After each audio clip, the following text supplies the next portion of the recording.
जिला मुख्यालय पर नयाबास स्थित ईदगाह में ईद की नमाज अदा की गई। ईद के शाही इमाम मौलाना मोहम्मद अमजद ने ईद की नमाज अदा कराई। इस दौरान देश व दुनिया में अमन चैन और भाईचारे के लिए दुआ मांगी गई। नमाज के बाद सभी लोगों ने एक दूसरे को गले मिलकर ईद की मुबारकबाद दी। सुबह करीब 7 बजे से ही मेव समाज के लोग ईद की नमाज अदा करने के लिए नयाबास स्थित ईदगाह पहुँचने शुरू हो गए थे और ईदगाह पूरी तरह भर गई। ईद की नमाज के बाद नमाजियों ने गले मिलकर ईद की मुबारकबाद दी। आज जो है जैसे कि हमारे मुस्लिमों में 2 त्यौहार सबसे महत्व माने जाते हैं, सबसे इम्पोर्टेंट, जिसमें एक ईद उल फितर का दिन है जो रमज़ान के फ़ौरन बाद आता है, और एक आज ईद उल अज़हा का दिन है जिसको हम और आप बकरा ईद कहते हैं। इस मौके पर मुसलमान जो है कुर्बानी देते हैं। जो हमारे प्यारे नबी हुज़ूर पाक सल्लल्लाहु अलैहि वसल्लम ने फरमाया, जब पूछा गया, सहाबा किराम ने पूछा कि या रसूल अल्लाह ये कुर्बानी क्या है, तो आपने फरमाई कि तुम्हारे बाप हज़रत इब्राहीम अलैहिस्सलाम की सुन्नत है। हज़रत इब्राहीम अलैहिस्सलाम एक पैगंबर थे जो आज से 5000 साल पहले तकरीबन पैदा हुए। उनके बेटे हज़रत इस्माईल अलैहिस्सलाम थे, जहाँ से कुर्बानी का सिलसिला चला है। तो आज सारे मुसलमान जो है कुर्बानी देंगे, और आज इस मौके पर हम तमाम ज़िले वासियों को, सूबे वासियों को, देशवासियों को ईद उल अज़हा की मुबारकबाद पेश करते हैं। सबको हम अपनी खुशियों में शरीक करते हैं। आज ईदगाह नयाबास की ईदगाह में क्या क्या किया गया? आज ईदगाह में नयाबास की में पूरी तैयारी हमारी कल से ही चल रही थी, और सारी बिछाई की गई, सारी जो है सफ़े बिछाई गई, और सुबह जो है 7:30 बजे जो है तकरीर शुरू हुई। उसके बाद जो है ईद की नमाज की नियत बताई गई और फिर नमाज अदा की गई। उसके बाद दुआ की गई मुल्क में अमन चैन की। उसके बाद खुतबा पेश किया गया और नमाज पूरी हुई। तकरीर में क्या विषय?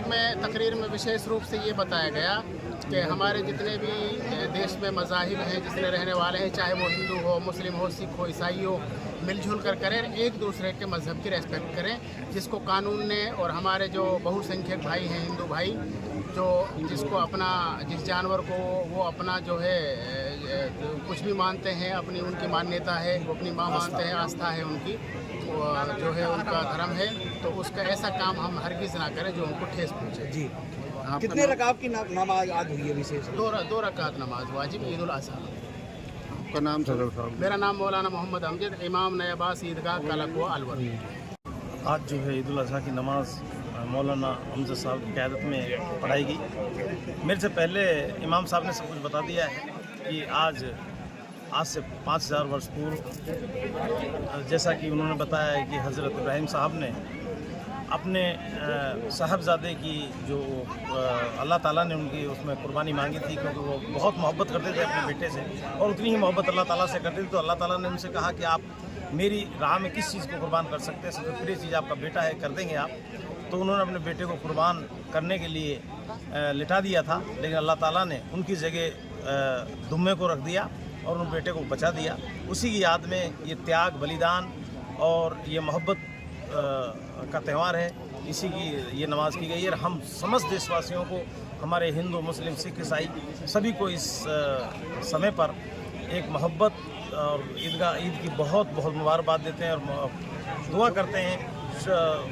साथ साथ ये अपील भी करते हैं कि देश में भाईचारा, मोहब्बत और इसी तरह का त्याग और बलिदान सब लोग दें और देश की तरक्की में आगे हिस्सा लें। बहुत बहुत शुक्रिया।